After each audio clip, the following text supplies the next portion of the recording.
pues estamos con 1 de Pedro, como siempre, gracias al Señor, estamos en el capítulo 2, hablando sobre nuestra responsabilidad política delante del Señor. Es un tema que no solemos predicar, porque claro, sale nombrada esta responsabilidad pocas veces en la Biblia, pero puesto que estamos aquí exponiendo la carta, expositiva y exegéticamente, pues nos vemos obligados a predicar de todo el consejo de Dios. Si fuese por mí, yo predicaría cada domingo del Evangelio y nada más, no saldría del Evangelio.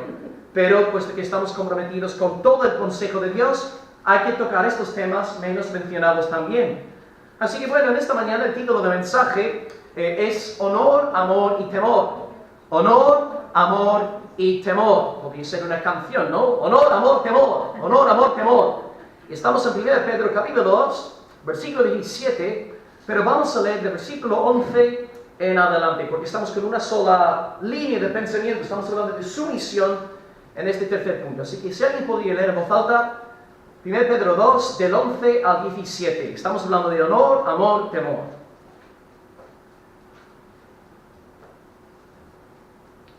Amados, yo os ruego como extranjeros y a peregrinos que os abstengáis de los deseos carnales que batallan contra el alma, manteniendo buena vuestra manera de vivir entre los gentiles, para que en lo que murmuran de vosotros como de malhechores, glorifiquen a Dios en el día de la visitación, al considerar vuestras buenas obras. Por causa del Señor, someteos a toda institución humana, ya sea al rey como al superior, ya a los gobernadores como por él enviados para castigo de los malhechores y alabanza de los que hacen bien. Porque esta es la voluntad de Dios, que haciendo bien hagáis callar la ignorancia de los hombres insensatos, como libres, pero no como los que tienen la libertad como pretexto para hacer lo malo, sino como siervos de Dios. Honrad a todos, amad a los hermanos, temed a Dios, honrad al rey. Muy bien, muchas gracias, hermano. Estamos aquí en el tercer gran subpunto de la carta. Bueno, veo que hay 3 visitas hoy en esta mañana. Pues simplemente para que sepáis, el primer gran punto de la carta es el Evangelio. El Padre predestina, el Hijo redime, el Espíritu regenera. Y el segundo gran punto de la carta es santificación. Los que han recibido el Evangelio serán santificados sí o sí. Van a vivir vidas santas, purificadas delante del Señor. Y pues ligado al segundo punto de la carta de santificación, este tercer bloque se llama sumisión. Y llevamos ya 5 o 6 semanas, si no me equivoco, hablando a partir del versículo 11 sobre la sumisión. Hemos hablado de sumisión en la vida interna. Tú y yo pues nos sometemos a Dios en la vida interna, absteniéndonos de los placeres vergonzosos. Por amor al Señor nos sometemos a la vida interna. Y luego también vimos que nos sometemos a la vida pública, manteniendo buena nuestra forma de vivir, para que pues, aunque murmuren de nosotros, glorifiquen a Dios al ver nuestras buenas obras. Y llevamos ahora 3 domingos tocando el tema de la política, porque Pedro empieza a meterse con el tema de la autoridad del rey, de las autoridades, los superiores y los gobernadores. Y por esta razón, en estas últimas 2-3 semanas, hemos estado hablando sobre la política. Y aquí de nuevo, en el versículo 17, Pedro está cerrando este subpunto sobre la política dentro del contexto de la sumisión. Empezamos pues en el versículo 13 con la política y hoy en el versículo 17 acabamos, cuestión de 5 versículos, ¿no? 13, 14, 15, 16, 17. 5 versículos sobre las responsabilidades políticas de los cristianos. Y lo que hemos aprendido a grandes rasgos en estos últimos sermones es que Dios no nos llama a ser anarquistas, nos llama a respetar las autoridades que hay, porque Dios no es autor de confusión, sino de orden. Dios es Dios de paz y quiere entonces que honremos las autoridades políticas, incluso cuando las vidas de aquellos gobernadores no sean de nuestro agrado. Respetamos el puesto, respetamos el oficio sin necesariamente estar de acuerdo con todo lo que la persona en sí haga. Hicimos esta distinción, ¿no? Y gracias al Señor en esta mañana, pues vamos a acabar este punto sobre la política en el versículo 17. Y lo bueno es que no tengo que redactar un bosquejo, porque yo a la hora de preparar una predicación, claro, el contenido del mensaje requiere de mucho estudio, mucho exégesis, estudio lingüístico, histórico. Y luego el bosquejo, los puntitos que solemos compartir, conllevan bastante tiempo. Claro, yo suelo aquí 3-4 puntos si apuntáis, pero estoy ahí 2 horas en casa intentando pensar en un bosquejo para que sea más pedagógico. La buena noticia esta semana es que no he tenido que preparar un bosquejo, porque Pedro en el versículo nos da 4 puntos. Alabado sea el Señor por Pedro. Pedro, si me estás escuchando, gracias hermano. Gracias por ahorrarme 2 horitas de trabajo. Y ahí tenéis en el versículo 17 los 4 puntos que vamos a tocar en esta mañana. Versículo 17, punto 1, honrad a todos. Segundo punto, según Pedro, amad a los hermanos. Número 3, temed a Dios. Y número 4, honrad al rey. Repito rápidamente. 1, honrad a todos. 2, amad a los hermanos. 3, temed a Dios. 4, honrad al rey. Excelente. Ojalá todos los versículos de la Biblia fuesen así de sencillo, ¿no? Gloria a Dios. Pues muy bien, vamos a empezar con el primer punto en esta mañana. Honrad a todos. 1 Pedro 2:17 dice lo siguiente. Honrad a todos. Honrad a todos. Bien. Tenemos aquí la palabra todos. Pero a veces en la Biblia, todos no quiere decir todos en el sentido de cada ser humano. Estamos hablando aquí en un contexto muy concreto, el contexto inmediato nos está hablando acerca de reyes, autoridades, gobernadores superiores. Y cuando Pedro dice honrad a todos, tiene en mente a las autoridades, a los que están gobernando. Entonces Dios nos llama a honrar a todos, dándoles el debido respeto. Tú y yo como cristianos entonces respetamos las autoridades sociopolíticas en la península ibérica. Somos súbditos obedientes, andamos en transparencia, obedecemos el Estado, pagamos nuestros impuestos, respetamos las leyes justas, damos gracias a Dios por la poli, damos gracias a Dios por los soldados y el ejército que protege nuestra nación. Estamos entonces con una disposición positiva hacia la autoridad. No estamos a favor del caos ni de la anarquía. Pero sí que hemos dicho que el cristiano puede desobedecer el Estado bajo una sola condición. Y la condición que hemos explicado es exactamente. Si el Estado empieza a meterse con la voluntad revelada de Dios y empieza a exigirnos como ciudadanos a deshacernos de la voluntad de Dios y abrazar el Estado en lugar de Dios, ay, los cristianos, con todo el respeto del mundo, tenemos que levantar la voz y decir no en el nombre del Señor. En realidad, cuando decimos no al Estado, cuando el Estado se mete con la voluntad revelada de Dios, estamos desobedeciendo, pero estamos desobedeciendo en el nombre de una obediencia superior. Nuestra obediencia a Dios está en primer lugar. Y si alguien nos anima a desobedecer al Señor, desobedecemos a aquella persona o a aquella institución en el nombre de la obediencia al Señor. Así que en realidad no estamos siendo desobedientes. Estamos siendo obedientes poniéndole al Señor en primer lugar. Un par de ejemplos de la Biblia para defender esta idea. Pienso en los 3 amigos de Daniel. Nabucodonosor levanta una estatua de oro y él dice a todos los ciudadanos del imperio babilonio: vosotros tenéis que postraros delante de la estatua y tenéis que adorar a la estatua de oro que yo he levantado. ¿Y qué pasa? Pues había 3 judíos a cargo de varias provincias en Babilonia. Mesac, Sadrach y Abednego. ¿Y qué pasa? Pues son hijos de Dios y reciben el edicto es promulgado, hay que postrarse delante de la estatua de Nabucodonosor. ¿Qué hicieron los 3 hermanos? No lo hicieron, pero no estaban respetando la autoridad sociopolítica de Nabucodonosor. ¿Cómo podían justificar su falta de obediencia a Nabucodonosor? Estaban obedeciendo a Dios, porque el Señor había dicho en el primer mandamiento, en Éxodo 20, versículo 3, no tendrás dioses ajenos delante de mí. Entonces, si el Señor por un lado dice, no tendrás dioses ajenos delante de mí, y Nabucodonosor, el dictador de Babilonia, dice, vais a postraros delante de mi ídolo, ¿a quién hacemos caso? Al Señor, porque Nabucodonosor está entrando en un terreno que no le corresponde meterse. Así que obedecemos al Señor, sometidos a la autoridad divina. Y por esta razón, Nabucodonosor, el rey, pregunta a los 3 hombres: ¿por qué habéis desobedecido mi orden? ¿Por qué no habéis hecho caso a lo que yo he dicho? Y la respuesta de los 3 hermanos, en Daniel 3:18, fue la siguiente: que sepas, oh rey, que no serviremos a tus dioses, ni tampoco adoraremos la estatua que tú has levantado.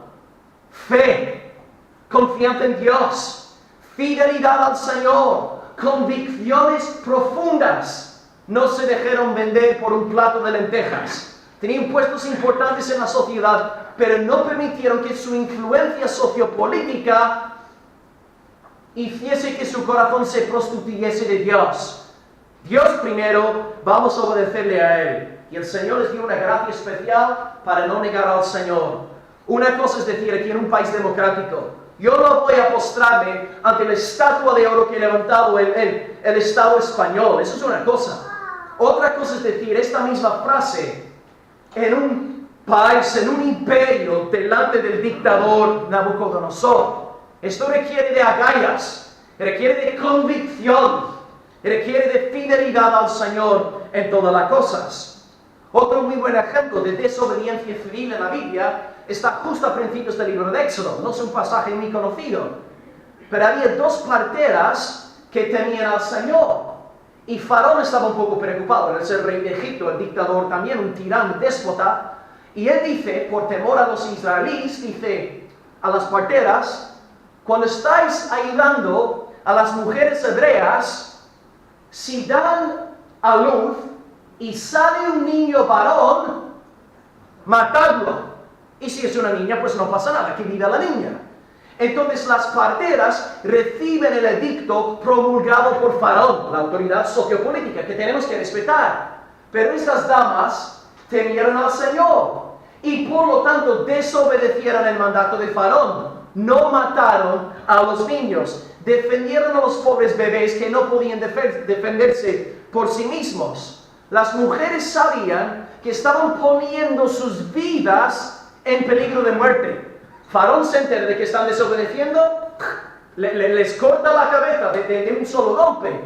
Pero estas mujeres pusieron a Dios en primer lugar y no mataron a los niños varones por temor al Señor. Y mira, el Señor los bendijo, y aunque Faraón él soplase con sus amenazas, el día que Faraón se murió, él tuvo que presentarse delante del rey de todas las naciones. Y aquel día el rey Faraón, que se creía un dios, temblaba como si fuese un flan. Y estas 2 damas fueron bendecidas grandemente por el Señor y están gozándose de la presencia de Dios. Ellos se dieron cuenta de que hay un rey por encima de Faraón. Faraón no es Dios. Faraón no es la cabeza, es la cola. Faraón no dicta las normas. Dicta las normas el Señor Dios Todopoderoso. Por lo tanto, no voy a matar a estos pobres niños. Entonces tenemos el ejemplo de los 3 amigos de Daniel. Tenemos el ejemplo de las 2 parteras en Egipto. Y luego también tenemos el ejemplo de un hombre totalmente desconocido llamado Abías. Y él servía en la corte real de Acab, cuando Jezebel estaba a cargo, la esposa de Acab, que eran 2 hijos de las tinieblas. Y dice la palabra del Señor que Abías, en 1 de Reyes 18:3, había escondido a 100 profetas del Señor, porque Jezebel los estaba cargando. Todos los predicadores, Jezebel los iba linchando, porque predicaban en contra de su pecado. Y Abías lo que hizo fue, en desobediencia al Estado, escondió a 100 predicadores, 50 en una cueva, 50 en otra cueva, y dice la palabra, los sustentó con pan y agua. Estaba desobedeciendo a Acab, estaba desobedeciendo a Jezebel, pero desobedeciendo en el nombre de una obediencia superior. Obediencia a Dios en primer lugar. Y mientras el Estado se mantenga dentro de los parámetros de la voluntad revelada de Dios, Tú y yo vamos a ser los ciudadanos más ejemplares de toda España. No van a tener ningún problema con nosotros. Vamos a obedecer. Vamos a respetar la autoridad del ayuntamiento local. Porque aceptamos lo que dice la palabra. En Romanos 13, versículo 1. No hay autoridad que no sea de parte de Dios. Y el que resiste a las autoridades, a Dios resiste. Y los que resisten, dice Pablo, acarrean condenación para sí mismos. Es así de serio. Tú y yo somos ovejas. Las ovejas son animales dóciles. No son como cabras. Son sumisas. Las ovejas son tiernas. Y por lo tanto somos llamados a someternos a las autoridades, a obedecer a las autoridades, orar por las autoridades, siempre y cuando anden conforme a la voluntad revelada del Señor. Pero el momento en el que el Estado pise el terreno de Dios, ahí levantamos la voz, como los 3 amigos de Daniel, como las 2 parteras en Egipto, o como Matías. No vamos a obedecer si nos piden que vayamos en contra de la voluntad del Señor. Entonces, nuestra filosofía entonces del Estado es positiva. Amamos las autoridades, damos gracias por las autoridades, hacemos las cosas correctamente ante las autoridades, siempre y cuando no nos insten a ir en contra de la voluntad del Señor. Así que honrad a todos, hermanos. Honrad a todos los reyes, los superiores, los gobernadores, los que tienen autoridad. Honradlos, porque tienen su oficio, su puesto de parte de Dios, aunque no sean cristianos. Y también cuando Pedro dice honrar a todos, justo en el versículo anterior, o 2 versículos anteriores, lo que predicamos la semana pasada, nos habla también de hombres insensatos e ignorantes. Por lo tanto, cuando honramos a todos, estamos honrando las autoridades puestas por Dios y también honramos incluso a los hombres insensatos e ignorantes. Esto ya es más difícil, eso es chungo. Yo creo que para mí el versículo más difícil de toda la Biblia, lo digo como un hombre, no pensando en un hombre carnal sin el Espíritu Santo. Jesús dice, Mateo 5:44, amad a vuestros enemigos. Esto lo dices a un hombre sin el Espíritu de Dios, es que te mira como si tuvieras 3 cabezas. ¿Cómo puedo yo amar a mis enemigos? Y sigue diciendo, bendecid a los que os maldicen. ¿Qué me estás contando? Haced bien a los que os aborrecen. ¿What?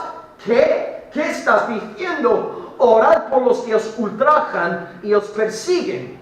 Las iglesias turcas entonces tienen que honrar a las autoridades civiles y simultáneamente honrar a hombres insensatos e ignorantes. Esto ya requiere de una buena dosis del poder del Espíritu Santo de Dios. Y confieso, eso es difícil. Es fácil amar a José, es fácil amar a Eva, es fácil amar a José Manuel, a los que te caen bien. Es bien difícil amar a los que te están persiguiendo, criticándote, maldiciéndote, sembrando mentiras y murmuraciones acerca de ti. Eso sí es chungo. Pero está ahí en la palabra del Señor. Honrad a todos. Honrad a todos. Vamos a defender nuestra fe. Vamos a amar a todo el mundo. Vamos a presentar argumentos para defender al Señor, pero con un espíritu de respeto por la otra persona. Con un espíritu de amor hacia aquella persona con la cual no estamos de acuerdo. Pero no podemos efectuar esto sin el poder del Espíritu Santo de Dios. Imposible. Imposible. Si incluso nos enfadamos con la gente que amamos, ¿cómo vamos a amar a los que nos odian? Esto sí, necesitamos ahí el poder del Espíritu Santo del Señor. Así que pidamos al Señor por una llenura del Espíritu Santo, un bautismo fresco del poder del Espíritu Santo para poder obedecerle en todas estas cosas que humanamente hablando son difíciles, pero Él nos da poder para reflejar su belleza en la esfera pública. Así que honremos, como Iglesia de Almería, honremos las autoridades de Almería, respetemos las autoridades de Almería y también honremos a los hombres insensatos e ignorantes, predicándoles el Evangelio, amándolos a pesar de todo, aunque nos llamen de todo, que este espíritu de amor, de honor, que se vea en nosotros, incluso en la presencia de nuestros enemigos. Primer punto de la carta de Pedro. El segundo punto aquí, redactado por Pedro, es bastante bonito, más bonito que el primero, ¿no? Dice, amad a los hermanos. Esto sí que es bonito, ¿no? Como agua fresquita, eso sí es un mandato precioso. amad a los hermanos. Pedro, el libro en sí, tiene 5 capítulos. Y cada capítulo tiene por lo menos un versículo dedicado a la importancia de amarnos mutuamente en el Señor. Os acordaréis, los que estuvisteis, que cuando llegamos al capítulo 1, versículo 22, que predicamos sobre aquel texto que dice, amaos unos a otros entrañablemente, de corazón puro, con un amor fraternal no fingido. Capítulo 1. Aquí capítulo 2 dice, amad a los hermanos. Cuando lleguemos al capítulo 3, en 5 años, en 2022, dice en el capítulo 3, sed todos de un mismo sentir, compasivos, amándoos, fraternalmente misericordiosos, amigables. Es decir, no es espiritual apartarme de la iglesia del Señor. No es espiritual vivir como un llanero solitario. No. La verdadera espiritualidad se implica en el seno de la congregación local. Eso es verdadera espiritualidad. Capítulo 4, versículo 8 dice, tened entre vosotros ferviente amor, porque el amor cubrirá multitud de pecados. Cuando alguien peca contra mí, si tengo amor en mi corazón, pues perdono a aquella persona. No tengo que ir sembrando mentiras ni chismes acerca de aquella persona. Le perdono, ahí se acaba el asunto, no pasa nada, hermano, te perdono en amor del Señor, y ahí se acaba. Pero cuando no hay amor, hay chismes, hay murmuraciones. Y finalmente en el capítulo 5, en el versículo 14, capítulo 5, 14, dice, saludaos unos a otros con ósculo de amor. Ósculo para los jóvenes significa beso, daros un besito al acabar el culto. Incluso, bueno, en aquel entonces los hombres besaban a los hombres. Y el pastor que nos visitó la semana pasada, yo soy británico, ¿no? Súper distante. Pero el pastor que nos visitó la semana pasada, Francisco, me dio un buen beso, Me dio 2 besos. Un beso aquí y luego un beso en la casa de Isabel. Y yo, Señor, bueno, por lo menos es bíblico lo que está haciendo. Esto me da consuelo. Pero todos estamos hechos de materia diferente, ¿no? Pero todo esto, desde el principio hasta el fin de la carta, el capítulo 1, amaos, 2, amaos, 3, amaos, 4, amaos, 5, amaos, dan 2 besitos. Todo forma parte del amor. Se tiene que manifestar en la congregación. Entonces el mandato aquí está clarísimo. Él espera que los renacidos amemos a nuestros hermanos en la fe. Y todo esto cobra mucho sentido cuando pensamos en lo que predicamos la semana pasada. Hacer callar la boca de los hombres insensatos e ignorantes, ¿no? Si la iglesia está bajo persecución, y las iglesias de Asia Menor estuvieron bajo persecución, uno de los medios que el Señor emplea para fortalecer a los hermanos perseguidos es la comunión de los santos, el congregarnos, el estar juntos en la presencia del Señor. Y verás, amados, que, y es triste lo que voy a contaros, en los países donde hay relativa paz, los países del occidente, España, Reino Unido, es cierto que el congregarnos no es tan apremiante en nuestro corazón, no vemos a veces la necesidad de congregarnos. Donde cuando tú estás en un país perseguido, los hermanos solo tienen ganas de estar con otros creyentes. Y en países perseguidos hay gente andando 3, 4, 5 horas con el simple deseo de acercarse a otros hermanos con el fin de alabar a Dios, escuchar la predicación de la palabra. Pero aquí en el occidente estamos muy cómodos y procuramos cualquier pretexto, de verdad, para no congregarnos. Es una señal de enfermedad espiritual. No estamos viviendo la luz del fuego del Espíritu Santo de 1 de Pedro. Una persona renacida y llena del fuego de Dios necesita congregarse. Yo os necesito, hermanos. Y vosotros, hermanos, me necesitáis a mí. Y os necesitáis unos a otros. Pero a veces estamos muy cómodos, viviendo la vida conforme a nuestros antojos y como que pasamos un poco de la iglesia. Algo está mal en nuestro corazón. No estamos bien espiritualmente hablando. Hace un mes nos visitó un hermano de Murcia, que le llamé, ¿no?, Charles Spurgeon, que tenía la barba como Charles Spurgeon, Pablo Pérez, que es, él se quedó, no sé si quedó con Ariel o con José Manuel, el hermano con vosotros. Y él puso en su estado de Facebook hace como un mes algo excelente, una reflexión increíble. Y le pedí permiso para compartirlo, porque venía de maravilla con lo que iba a comentar aquí, ¿no? Y me ha dado permiso. Y eso es algo que el hermano ha dicho estando ahí en Murcia. demostrando este espíritu, ¿no?, que tenemos en Occidente, como que pasamos de la iglesia local y nos montamos la vida independientemente de la iglesia. Dice lo siguiente Pablo: al trabajo vas 5 o 6 días de la semana. A la iglesia, de 3 cultos a la semana, apenas vas a uno. Y apenas. Al trabajo llegas temprano por temor. A la iglesia llegas hasta 40 minutos tarde y te da igual. Espero que nadie se sienta aludido. Al trabajo, si tienes gripe, vas. Si tienes fiebre, vas. A la iglesia, si tienes gripe, no vas. Y si tienes fiebre, vas. Pero vas a la cama. Al trabajo, si está lloviendo, igual vas. Y si hace calor, vas. A la iglesia, si está lloviendo, muy buena excusa para no ir. Y si hace calor, pues llegas tarde. Al trabajo, si estás deprimido, vas. Si peleaste con tu esposa, vas. Si peleaste con tus hijos, vas.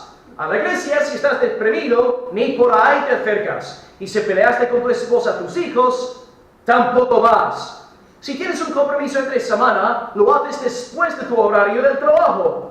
Si tienes un compromiso el domingo por la mañana, la iglesia puede esperar.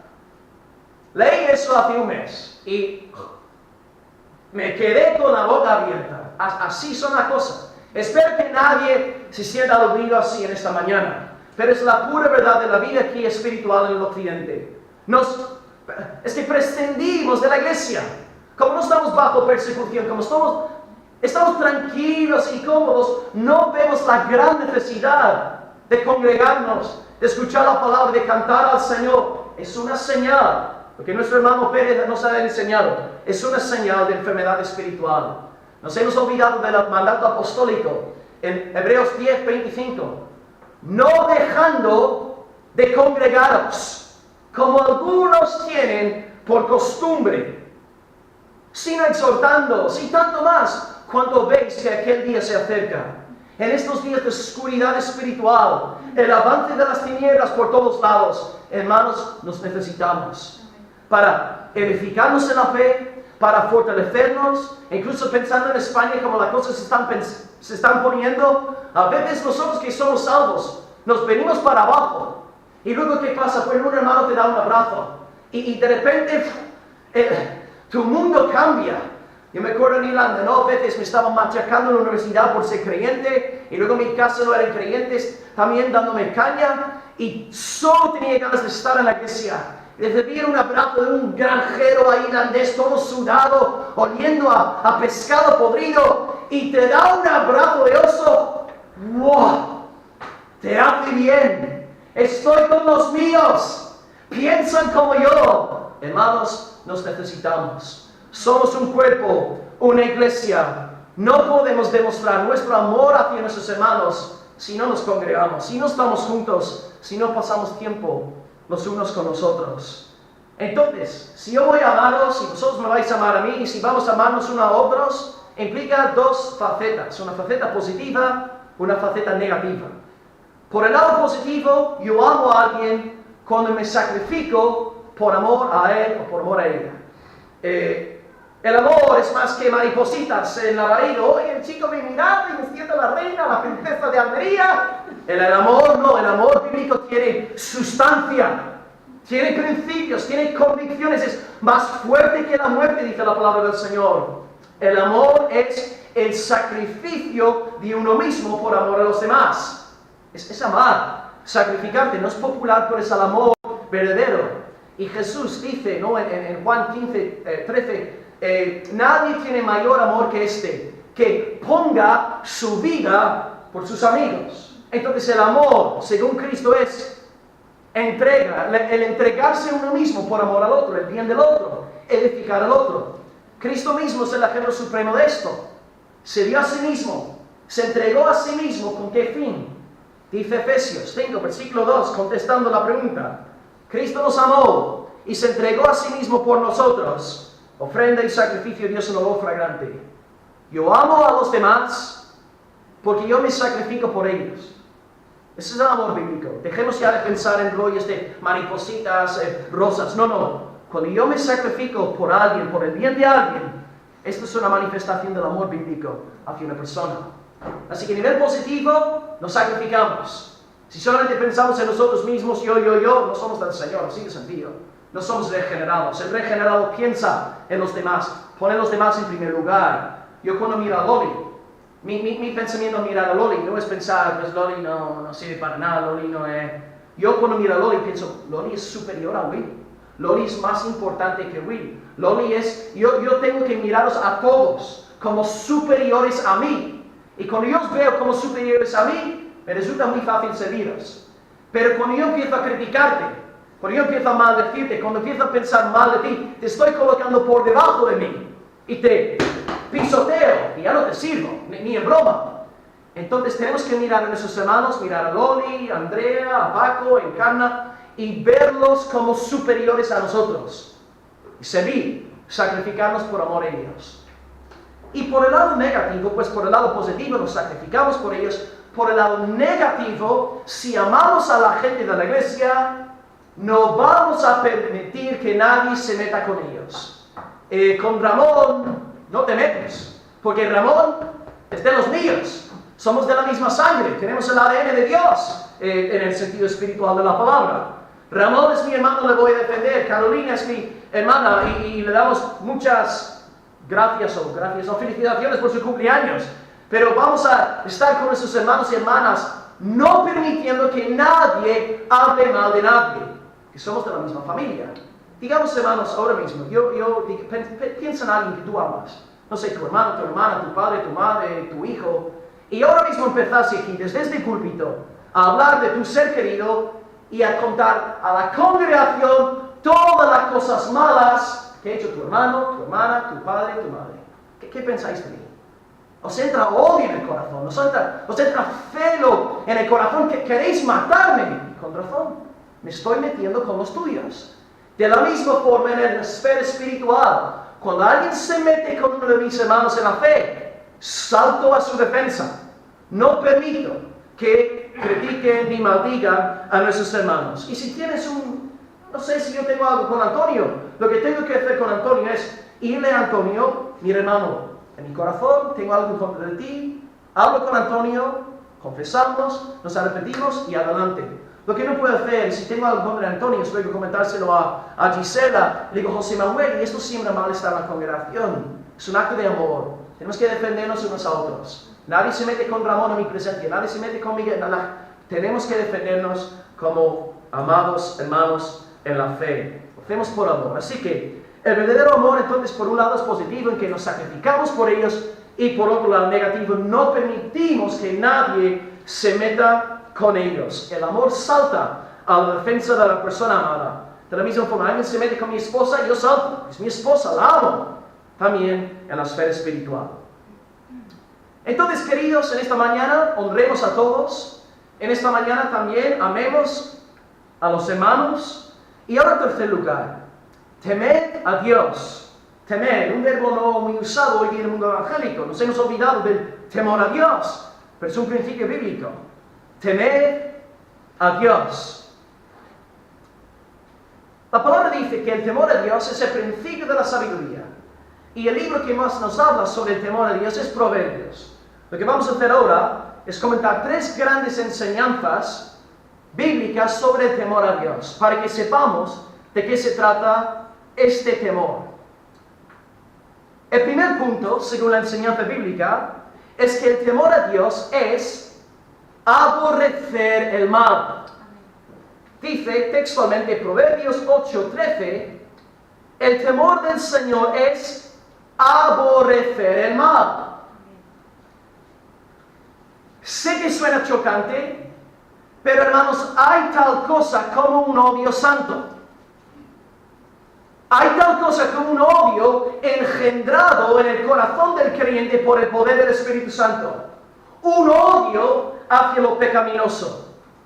Cuando tú antes de convertirte hacías algo malo, no sé, pensando en mi propia vida, lo pasamos bomba y nos partimos de la risa mientras pecábamos. Imagino que la gran mayoría de nosotros, en mi caso, ha sido así. Pero cuando nos convertimos al Señor, el Espíritu nos regeneró, no éramos capaces de seguir haciendo las mismas cosas que antes. Y si volviéramos a hacer las mismas cosas de antes, ¡oh! desgraciados. El Espíritu engendró en nosotros un odio hacia lo pecaminoso. Antes nos reíamos del pecado y ahora, sin embargo, el pecado no hace nada sino fastidiarnos y odiamos el pecado. Hay tal cosa como un odio santo. Dios coloca este odio hacia lo pecaminoso, hacia las transgresiones y iniquidades. Es algo, es un fruto. Es una clara evidencia de que tú has nacido de lo alto. La diferencia entre un cristiano y una persona no convertida que simplemente se congrega un domingo por la mañana es que cuando predicas en contra del pecado, el cristiano está 100% de acuerdo contigo y lo ve como vil y pecaminoso. El que no es convertido se está riendo y sonríe y le parece gracioso el pecado. ¿Por qué? Porque en el corazón del regenerado hay una nueva disposición que le lleva a aborrecer lo que no glorifica al Señor. Entonces, te animo esta mañana, ponerte a prueba. Si no hay en ti este odio hacia el pecado, hacia la maldad, es una señal preocupante. Cuando has nacido de nuevo, amas la justicia y detestas la injusticia. Es una señal de conversión. En segundo lugar, el temor a Dios, según el libro de Proverbios, dice que nos da mejor calidad de vida. Ahora, yo no soy un predicador de prosperidad, no voy a animaros a ofrendar aquí 1.000 euros para que el Señor os devuelva 100.000 euros. No, yo no voy a predicar esto, pero sí que es verdad que el temor a Dios nos da mejor calidad de vida en el sentido espiritual de la palabra. Dos textos. Proverbios 10:27 dice: el temor de Dios aumentará los días, mas los años de los impíos serán acortados. Y luego Proverbios 14:27 dice: el temor del Señor es manantial de vida, para apartarse de los lazos de la muerte. Entonces aquí tenemos dos verdades. El temor de Dios sirve para esta vida y la siguiente vida, la vida que ha de venir. En la vida que ha de venir, nosotros sabemos perfectamente, los que no son del Señor pasan a la condenación eterna. Los impíos serán juzgados delante de la presencia de Dios porque se presentan bajo su propia justicia, pensando que son buenas personas. No tienen la justicia imputada de Cristo, dignamente condenados. Tú y yo, sin embargo, eternamente vamos a gozarnos de la gloria, la presencia, la hermosura, la belleza del Señor. Y antes de llegar a la vida eterna, en esta vida seguimos gozándonos de mejor calidad de vida. En el sentido de que tenemos el gozo del Señor, la paz del Espíritu Santo de Dios. Y vemos en Europa, el continente europeo está bajo ataque. Cada semana un nuevo atentado terrorista. Y vemos como la prensa y los políticos y todo el mundo se viene para abajo. Pero el pueblo cristiano ve los mismos sucesos y hay confianza en su alma. Está en paz. Sabemos que este mundo no es nuestro hogar. Sabemos que dentro de poco el Señor nos va a llamar a volver con Él. Todo el mundo atribulado y preocupado y perturbado. Tú y yo, en paz. ¿Cuántas veces, queridos hermanos, esta semana nos hemos topado con gente adinerada? Mi esposa me comentó un ejemplo hace un par de semanas con algunos médicos que cobrarán no sé cuántos miles al año, con vidas, con coches, con trabajos asegurados hasta la muerte, y todos amargados, todos quejándose.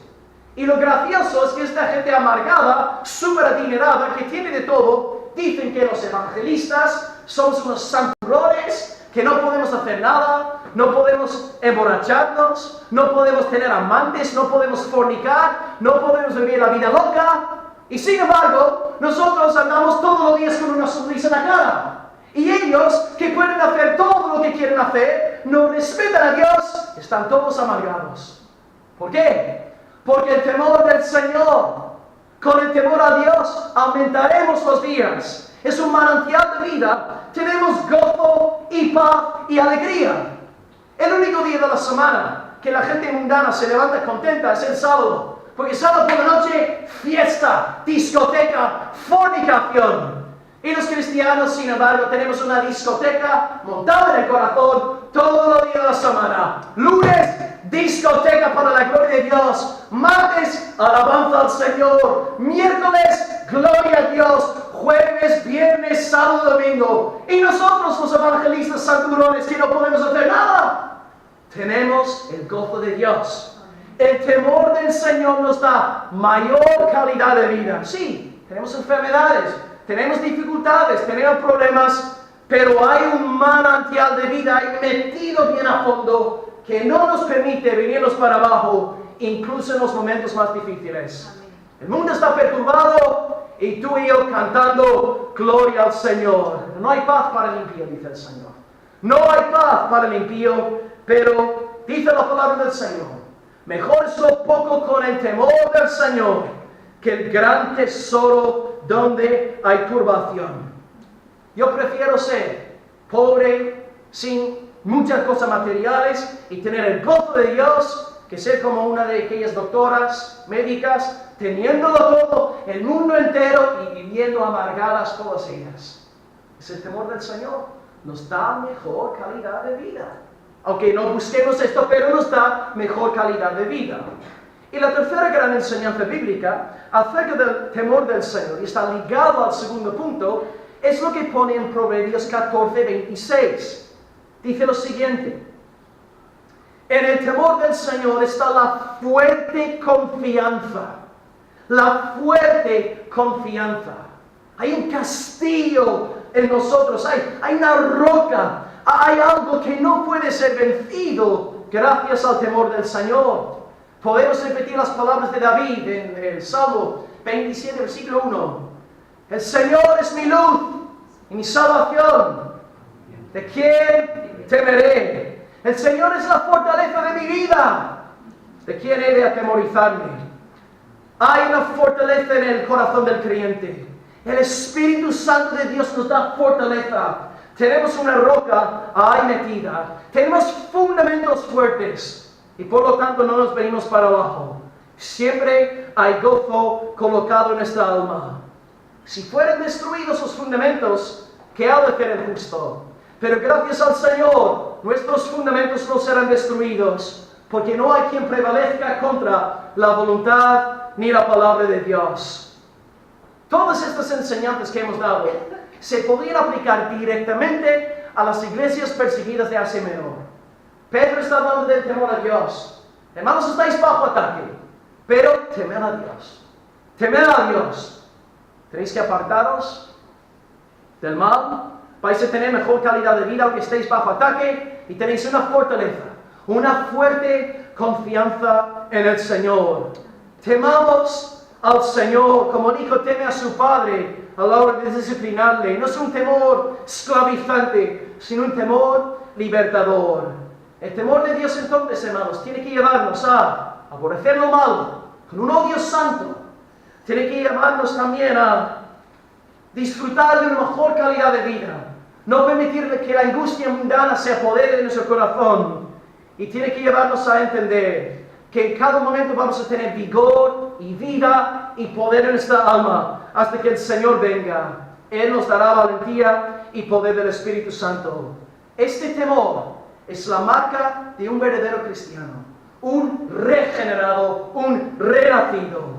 Así que temamos al Señor, andemos en santidad, disfrutemos de la vida. No es pecado disfrutar de la vida. Y en tercer lugar, disfrutemos de esta fortaleza que nos acompaña todos los días. Y llegamos entonces hoy al último punto en esta mañana. Hay que ver que en cuanto a los 4 mandatos que estamos tocando en esta mañana, que el tercero es el más importante. El temor a Dios de los 4 es el más importante, porque es la raíz de los restantes 3. Si yo temo a Dios, si de verdad tengo el temor de Dios, voy a honrar a todos, es un fruto, voy a amar a los hermanos, y voy a honrar al Rey. Entonces aquí de los 4 mandatos, el más fundamental es el temor a Dios. Es la raíz desde la cual surgen los otros 3 mandatos. Así que vamos ahora en último lugar, para cerrar esta reflexión sobre la política, al versículo 17, donde dice Pedro, honrad al Rey. Honrad al Rey. Empezamos el versículo 13 hablando del Rey. Dice el versículo 13, Por causa del Señor, someteos a toda institución humana, ya sea el rey como superior. Y ahora acabamos con el rey. 5 versículos hablando de la política. Empezamos con el rey, hablamos con el rey. Y hermanos, en estas semanas, a nivel personal, lo que más me ha chocado a mí a la hora de preparar estos estudios es pensar en quién está a cargo del Imperio Romano cuando Pedro está redactando esta carta. ¿Quién fue? Nerón. Eso es difícil de entender. Es difícil de entender y una y otra vez, cada semana preparando, recordando que Pedro no está escribiendo estos versículos en una sociedad moderna, democrática al estilo español. Él está redactando esta carta. Claro, la palabra emperador no sale en la Biblia. Emplea la palabra rey para referirse a Nerón. Nerón, hasta la tradición mundana, hasta la historia secular, dice que era famoso por su tiranía. Este hombre llegó a ejecutar a su propia madre antes de suicidarse él. Él reinó de, casi 14 años, ¿no? Del 54 hasta el 68. Y Pedro está escribiendo en estos primeros 5 años de la década de los 60. ¿Cómo puede Pedro llamarnos a honrar a Nerón? Por más que lo dé vueltas, por más que lo piense, pero de nuevo estamos repitiendo lo que hemos recalcado en estas semanas. Aunque no estemos de acuerdo con la vida moral de Nerón, sin vergüenza, impresionante, respetamos el puesto de autoridad, porque Dios ha colocado el puesto, el oficio de autoridad con el fin de mantener orden en el reino de Roma. Pedro entendió claramente lo que decía Daniel 2:21. Dios es el que muda los tiempos y las edades, quita reyes y pone reyes. Y creo que todos aquí sabemos perfectamente, ¿no?, que Dios levantó a reyes en la historia de Israel, a reyes en la historia de Judá. Pero no es toda la verdad. Dios también, hermanos, es un Dios internacional. Dios es un Dios global de todo el cosmos. Sí, es cierto. Dios levantó a David y a Saúl y a todos los reyes de Israel y de Judá, Salomón, y podemos montar aquí la lista. Pero hay que recordar que el Padre es soberano sobre toda la creación y todas las otras autoridades fueron levantadas por Dios, hasta los reyes paganos. Un ejemplo. Estamos en el libro de Éxodo y Dios envía a Moisés a la presencia de Faraón. Faraón, ¿dónde está Faraón el rey? Está en Egipto, no está reinando en Israel, está en Egipto. Y Dios le dice a Faraón, en Éxodo 9, versículo 16, Faraón, yo te he puesto, Faraón, para mostrar en ti mi poder y para que mi nombre sea anunciado por toda la tierra. Faraón está en el trono de Egipto y Faraón en aquel entonces se creía Dios mismo, uno de los dioses. Pero Dios dice muy claramente, Faraón, tú estás en el trono por mi buena voluntad. Y yo voy a usarte para que mi nombre sea aclamado en toda la tierra. Dios está a cargo de todo el planeta, no simplemente de Israel, no simplemente de Judá. Un segundo ejemplo, este día es increíble. Es el ejemplo de Ciro. Ciro era el rey, un déspota en el imperio persa. 150 años antes de que Ciro ocupase el trono en Persia, Dios dio una palabra profética a Isaías. Y esto es una clara señal de que la Biblia es inspirada por Dios. Y en Isaías 44, versículo 28, el último versículo del capítulo, el Señor dice acerca de un hombre no existente. Esta profecía es dada 150 años antes. Dice el Señor: Ciro es mi pastor y cumplirá todo lo que yo quiero. Al decir a Jerusalén, serás edificada y el templo será fundado. Y si seguimos leyendo el siguiente versículo, el 45:1, el primer versículo del siguiente capítulo, 150 años antes de que existiese Ciro, dice el Señor: así dice el Señor a su ungido, a Ciro, al cual yo tomé por mano derecha para sujetar naciones delante de él y desatar lomos de reyes para abrir delante de puertas y las puertas no se cerrarán. Dios entonces no es solamente el rey de Israel, de Judá. Dios es el rey de todas las naciones. 150 años antes de que viviese Ciro, Dios estaba llamándole por su nombre. El reino persa era el reino más importante de sobre la faz de la tierra y Dios colocó a Ciro. Y me imagino que el ejemplo más famoso y más conocido entre todos nosotros es el ejemplo de Nabucodonosor. Dice la palabra del Señor, era el rey del imperio babilonio, donde estaba Daniel y sus 3 amigos que hemos comentado en esta mañana. Y dice la palabra del Señor en Jeremías 25, versículo 9. Dios hablando dice, he aquí, enviaré y tomaré a las tribus del norte, dice el Señor, y a Nabucodonosor, mi siervo. Dios llama a Nabucodonosor su siervo. ¡Wow!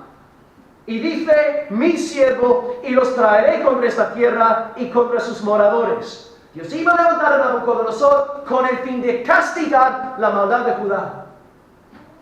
Dios no es solamente el rey de Israel, no es solamente el rey de Judá. Dios levanta a otras potencias mundanas con el fin de castigar a su pueblo.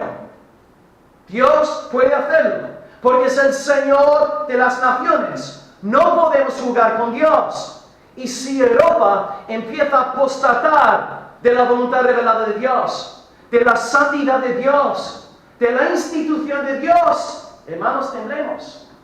Temblemos, porque el Señor es el Rey de todas las naciones y Él fácilmente podría llamar a otro Ciro, otro Nabucodonosor, para derramar su juicio sobre este continente. Volvamos a los caminos del Señor. Estamos hablando de asuntos muy serios, pero no perdamos de vista la soberanía del Señor sobre todas las cosas. Miren lo que está pasando en España, queridos hermanos. Estamos diciendo que un niño ya es un niño. Estamos diciendo que una niña no es una niña. Estamos diciendo que Dios en el principio no nos creó ni varón ni hembra, sino que matrimonio es para 2 tíos o 2 mujeres. Estamos metiéndonos en una esfera bien peligrosa. Bien peligrosa, y gracias al Señor, hasta ahora en Europa, siguen habiendo una raza de predicadores levantando la voz, predicando la verdad del Señor, pero bien sabemos que muchos supuestos predicadores de la palabra están bautizados en silencio, no dicen nada para no tener problemas, es una señal del juicio de Dios, y cuando dejamos de levantar la voz, y cuando Dios deja de enviar profetas, vendrá juicio. Vendrá juicio. Estamos viviendo en tiempos muy peligrosos. Y que estemos despiertos, queridos. Y que defendamos el honor de Dios. Que defendamos la palabra del Señor. Él levanta reyes. Él levanta naciones. Y si coqueteamos con Dios, si tonteamos con el pecado, habrá consecuencias. A nivel nacional los va a haber. Dios sigue en el trono. Todo lo que estamos diciendo entonces en esta mañana, hermanos, respetamos las autoridades, amamos las autoridades, honramos a Nerón, aunque Nerón sea un cantamañanas, es bíblico y está en línea con lo que enseñaban pues nuestros antepasados protestantes. Lutero daba gracias a Dios por el poder del Estado. Calvino, tengo aquí una cita de Calvino que viene como un anillo al dedo antes de acabar en esta mañana. El gran reformador de Ginebra dijo lo siguiente en cuanto a las autoridades civiles y lo que estamos comentando. Debemos insistir en probar y demostrar lo que no puede entrar tan fácilmente en el entendimiento humano. Que un hombre perverso e indigno, como Nerón, un hombre perverso e indigno de todo honor, si es revestido de autoridad pública, tiene en sí, a pesar de todo, la misma dignidad y poder que el Señor por su palabra ha dado a los ministros de su justicia, y que los ciudadanos deben, por lo que le toca la obediencia a un superior, la misma reverencia que dará a un buen rey si lo tuviesen. En otras palabras, aunque el rey se llame Nerón, hemos de respetar la autoridad de Nerón, siempre y cuando Nerón no se meta con la autoridad de Dios. Ahí está la filosofía cristiana de la política. Respetamos, amamos, oramos por las autoridades, con tal de que no nos lleven en contra de la voluntad del Señor. Entonces tú y yo, a nivel práctico, ¿qué tenemos que hacer como ciudadanos de España? Hermanos, tenéis que pagar vuestros impuestos. Tenéis que dar a César lo que es de César. Tenéis que vivir en transparencia ante el Estado. No podéis ocultar datos, no podéis estar obrando con dinero negro, eso es pecado delante del Señor. Tenéis que respetar las autoridades. Cuando el Estado defiende a los pobres, las viudas, los huérfanos, los extranjeros, pues según Zacarías 7:10, hace bien el Estado. Hemos de dar gracias al Estado por proteger a los vulnerables y por castigar a los malhechores. A nivel práctico, pues queridos, que hagamos las cosas bien delante del Estado. Lo que no podemos hacer, amados, es hacer las cosas mal entre semana, de lunes al viernes, de lunes al sábado, dependiendo de cuando nos toque trabajar, y luego venir al culto el domingo y levantar nuestras manos en alabanza y decir: alabado sea tu nombre, Señor. No, eso es un olor repugnante delante de Dios. El Padre quiere que nuestra vida, incluso la vida pública, porque cree que tenemos todos muy claro el concepto de la vida interna, espiritual, buscar a Dios, leer la palabra, estar llenos del Espíritu, pero cree que a veces nos olvidamos de que la vida pública forma parte del discipulado cristiano. Y si mi vida en el aspecto público no está obedeciendo a Dios, le estoy ofreciendo, y con todo el cariño del mundo lo digo, estamos ofreciendo fuego extraño aquí el domingo por la mañana. Lo que tenemos que hacer, si estamos haciendo las cosas mal, si no estamos andando en transparencia, es aprovechar de la bondad de Dios, arrepentirnos, confesar nuestro pecado y empezar a andar. Y entender también, hermanos, que fíjate, estas semanas que hemos estado tocando estos temas, recordar que Dios nos habla por amor, nos advierte por amor. No viene con el fin de regañar ni con el fin de machacarnos. Nos habla de estas cosas con seriedad, con el fin de perturbar nuestra conciencia, a fin de que hagamos las cosas bien. Entonces, si nos sentimos aludidos, si estamos haciendo las cosas mal, demos gracias a Dios, porque nos está hablando a través de la palabra acerca de asuntos muy concretos. Vivamos honrando a las autoridades en España. Demos gracias a Dios por Rajoy, por el rey Felipe. Demos gracias a Dios por el orden que hay en España, por la poli, por los soldados. Demos gracias al Señor y vivamos de forma transparente ante el Estado, sin esconder nada, sin ocultar nada, porque donde no hay transparencia no está el espíritu de la santidad. Honremos entonces al rey, honremos el Estado, con tal de que no vaya en contra de la voluntad revelada del Señor. Pues para recapitular en esta mañana, hermanos, repito los 4 puntos y acabamos orando al Señor. En primer lugar, hemos hablado de honrar a todos. Somos llamados entonces a honrar a los reyes, a las autoridades, e incluso a los hombres insensatos e ignorantes, con el fin de dejar a los incrédulos con la boca cerrada, para que no hablen mal de nosotros como pueblo de Dios. En segundo lugar, hemos hablado de amar a los hermanos, tanto en el sentido positivo como negativo. En el sentido positivo, me sacrifico por mis hermanos. En el sentido negativo, no permito que nadie se meta con ellos. Salto a su defensa. Nadie se mete con Loli, nadie se mete con Encarna. Yo estoy puesto para la defensa del Evangelio y la defensa de mis hermanos y hermanas en el Señor. En tercer lugar, tememos a Dios. Hemos resaltado 3 grandes enseñanzas acerca del temor a Dios en la Biblia. El temor a Dios es aborrecer el pecado. El temor a Dios nos da mejor calidad de vida. Y el temor a Dios también, en tercer lugar, nos da fortaleza en el alma. Y en último lugar, hemos hablado de esta frase sorprendente. Y con esto acabamos. Este es un punto sobre la política. Honremos al rey, honremos a Nerón. Seamos pues, hermanos, los mejores ciudadanos de toda Andalucía. Que el Estado español sepa que el pueblo evangélico es un pueblo limpio, es un pueblo transparente, es un pueblo que no esconde nada, es un pueblo que declara, que paga sus impuestos, que hace todo limpio ante el Estado, para que la boca del hombre insensatos quede calladita. Y repito una advertencia que compartí hace 2 semanas. Aunque en esta mañana seamos menos que hace 2 semanas, a lo mejor 60 personas en esta mañana, por una sola persona que hiciera las cosas mal, estamos perjudicando la reputación de toda la iglesia del Señor. Por lo tanto, tomemos en serio también nuestro llamamiento a proteger la honra del Señor, la honra de su pueblo y andar en el espíritu de la santidad. Ha sido mucha ética, pero recordar que esta ética está basada en la proclamación del Evangelio. Y hacemos esto porque somos salvos. Mantener esto claro para no caer en el trampo del legalismo. Oremos al Señor en esta mañana y pidamos también que nos haga ciudadanos rectos, íntegros, intachables y transparentes ante las autoridades en España.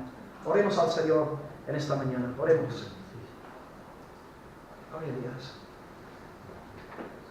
Señor, gracias Padre por tu bendita palabra. Evidentemente nos encantaría estar proclamando el Evangelio aquí semana tras semana, solamente hablando del Hijo, pero también el Hijo que tanto amamos nos ha pedido que vivamos de una cierta manera. Y todo lo que estamos tocando en estas semanas, estamos tocando estos temas porque tú nos exiges que los toquemos.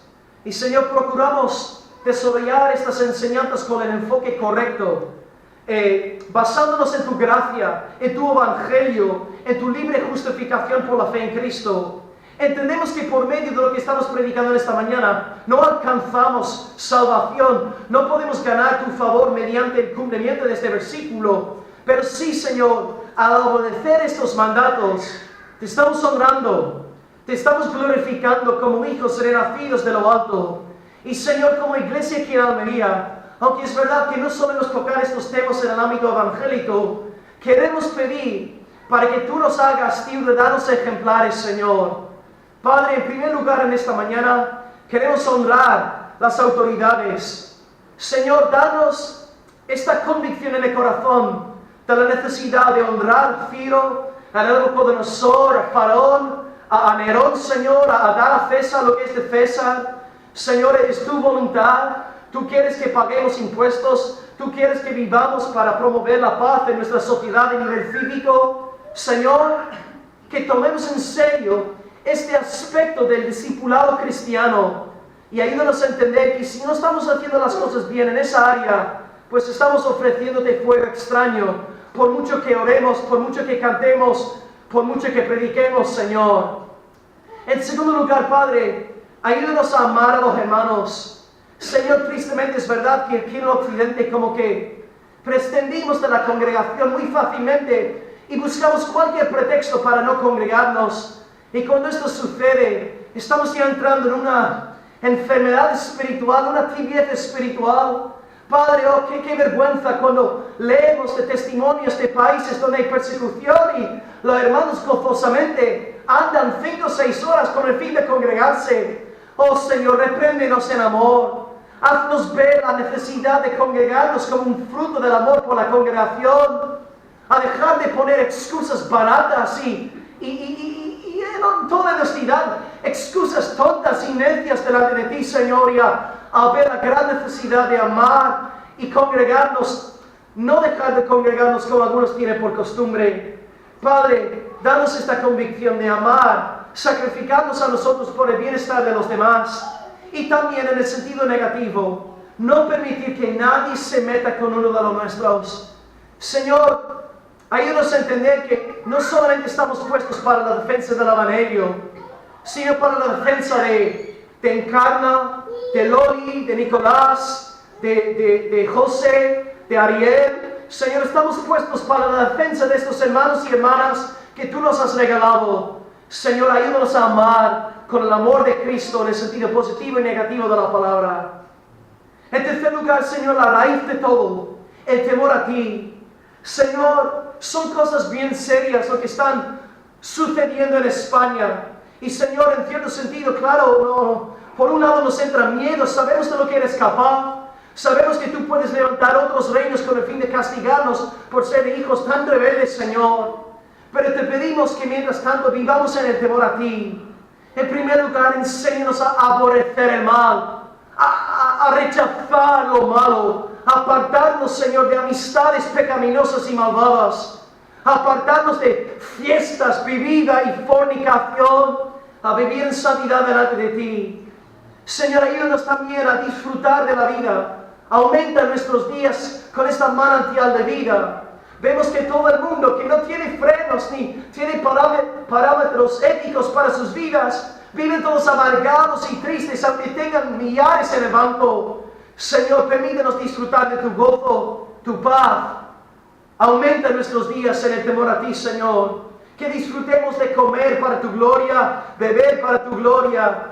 Y ayúdanos a entender que mejor es lo poco con el temor del Señor que tener tesoros donde hay turbación. No hay paz para los impíos, dice el Señor. Y en tercer lugar, Padre, también ayúdanos a entender que el temor a Dios nos da una fuerte fortaleza en el alma. Sí, vemos que Europa está bajo ataque. Otro atentado esta semana, Señor, cada semana atentados en Alemania, Francia, Reino Unido, ahora España, quién sabe lo que pasará, Señor, donde todo el mundo está loco, perdido, sin esperanza, desesperado en la prensa. Señor, danos esta fortaleza en el alma. Sabemos que este mundo no es nuestro, sabemos que somos ciudadanos de tu reino y que nuestra paz, que nuestra tranquilidad sea de testimonio para la gente inconversa que nos ve en Almería. Que vean algo diferente de nosotros, que cuando todo el mundo está repleto de miedo y paralizado por el temor, que nosotros como tu pueblo podemos tener la cabeza bien en alto, confesando tu pronta venida, Señor. Y en último lugar, Señor, queremos honrar al Rey. Padre, a nivel práctico, Señor, nos has hablado muy claramente en estas semanas antes de tu palabra. Son temas que no se suelen tocar y por algo me habrás llevado hace un año ya a empezar a desarrollar el tema de Primera de Pedro. Algo habrás tenido con esta serie de predicaciones, Señor, porque tú no das tu palabra en vano. Y Señor, te pido, Padre, si estamos haciendo las cosas mal ante el Estado, si no estamos cumpliendo con nuestro deber cristiano, si estamos pecando con esa responsabilidad pública, Padre, repréndenos en amor. Llévanos al arrepentimiento de esta mañana, a confesar nuestros pecados y con lágrimas, Señor, a confesar, Señor, el mal que hemos hecho, Señor. Padre, ayúdanos a no maldecir injustamente al Estado y a obedecer las leyes justas, a decir amén cuando habla el Estado, siempre y cuando no contradiga tu buena voluntad. Señor, como creyentes individuales, ayúdanos a hacer las cosas bien en el curro, en nuestras casas, en la universidad, Señor, donde quiera que estemos, que seamos gente transparente, gente limpia, gente sin suciedad, sin ocultar cosas, Señor, porque donde no hay transparencia no está tu Espíritu Santo obrando, Señor. Háblanos en esta mañana, Señor, y gracias por esta serie pequeña sobre la política, Señor. Gracias personalmente, Padre, a mí me ha edificado mucho, me has aclarado muchas cosas que no tenía claras, Señor. Y te pido, Señor, que sigas edificando tu iglesia en el conocimiento de tu palabra para que te sirvamos en todos los ámbitos. Te damos gracias, Señor. Y finalmente, antes de acabar, a nivel, Señor, nacional en España, oramos, Señor, por los políticos, por los gobernadores en esta iglesia. Queremos que bendigas la nación de España, Padre. Y también te pedimos de una forma muy concreta que defiendas, Señor, a los no nacidos. Señor, pensamos en todos los abortos que se están realizando. Queremos honrarte, Señor. Tú que dijiste a las parteras que no matasen a aquellos niños varones. Señor, oramos, Señor, para que defiendas, Señor, la vida de los no nacidos. Señor, oramos de una forma muy concreta por lo que tú has dicho en cuanto al matrimonio. Varón y hembra los creó. Queremos volver a tus caminos. Señor, te pedimos que hagas que España vuelva a tus caminos antes de que tú envíes juicio y derrames tu ira como hiciste con Sodoma y Gomorra, Señor. Te pedimos, Señor, en este tiempo de misericordia que nos has concedido, Señor, que tengas misericordia de España.